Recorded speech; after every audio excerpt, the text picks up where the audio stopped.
Interior Secretary Harold Ickes. I want to ask a few simple questions, and then I shall answer them. What has happened to our vaunted idealism? Why have some of us been behaving like scared chickens? Where is the million-throated democratic voice of America? For years it has been dinned into us that we are a weak nation. We have an inefficient people. We are simple-minded. For years we have been told that we are beaten, decayed, and that no part of the world belongs to us any longer. Some amongst us have fallen for this carefully pickled tripe. Some amongst us have fallen for this calculated poison. Some amongst us have begun to preach that the wave of the future has passed over us and left us a wet, dead fish. They shout, from the public platforms, in printed pages, through the microphones, that it is futile to oppose the wave of the future.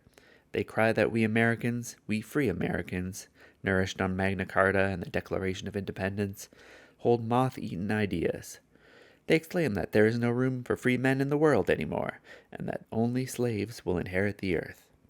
America, the America of Washington and Jefferson and Lincoln and Walt Whitman, they say, is waiting for the undertaker, and all the hopes and aspirations that have gone into the making of America are dead too.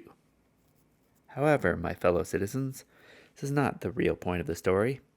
The real point, the shameful point, is that many of us are listening to them, and some of us almost believe them.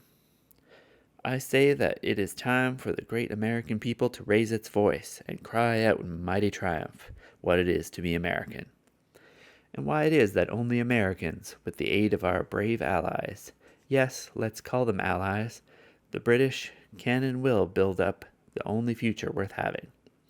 I mean a future not of concentration camps, not of physical torture and mental straitjackets, not of sawdust bread or of sawdust Caesars. I mean a future where the free men will live free lives in dignity and in security. This tide of the future, the democratic future, is ours. It is ours if we show ourselves worthy of our culture and of our heritage. But make no mistake about it, the tide of the democratic future is not like the ocean tide, regular, relentless, inevitable. Nothing in human affairs is mechanical or inevitable. Nor are Americans mechanical. They are very human indeed. What constitutes an American? Not color, nor race, nor religion. Not this pedigree of his family, nor the place of his birth. Not the coincidence of his citizenship. Not his social status, nor his bank account. Not his trade, nor his profession. An American is one who loves justice and believes in the dignity of man. An American is one who will fight for his freedom and that of his neighbor. An American is one who will sacrifice property, ease, and security in order that he and his children may retain the rights of free men. An American is one in whose heart is engraved the immortal second sentence of the Declaration of Independence. Americans have always known how to fight for their rights and for their way of life. Americans are not afraid to fight. They fight joyously in a just cause. We Americans know that freedom, like peace, is indivisible. We cannot retain our liberty if 3/4 of the world is enslaved.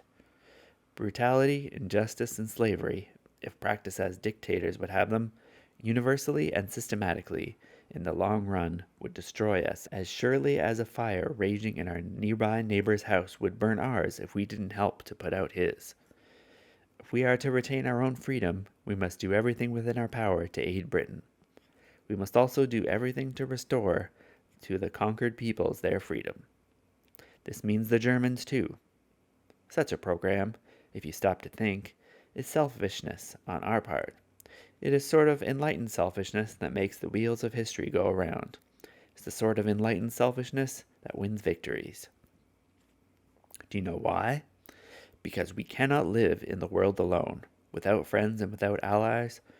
If Britain should be defeated, then the totalitarian undertaker will prepare to hang crepe on the door of our own independence. Perhaps you wonder how this could come about.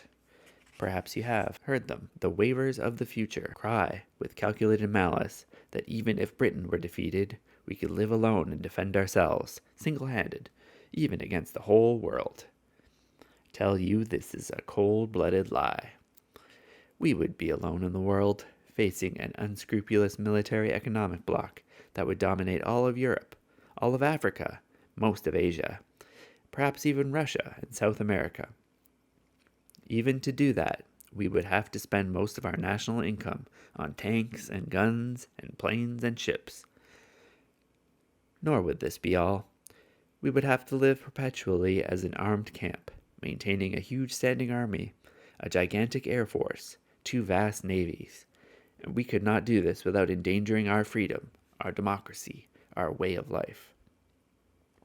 We should be clear on this point. What is convulsing the world today is not merely another old-fashioned war.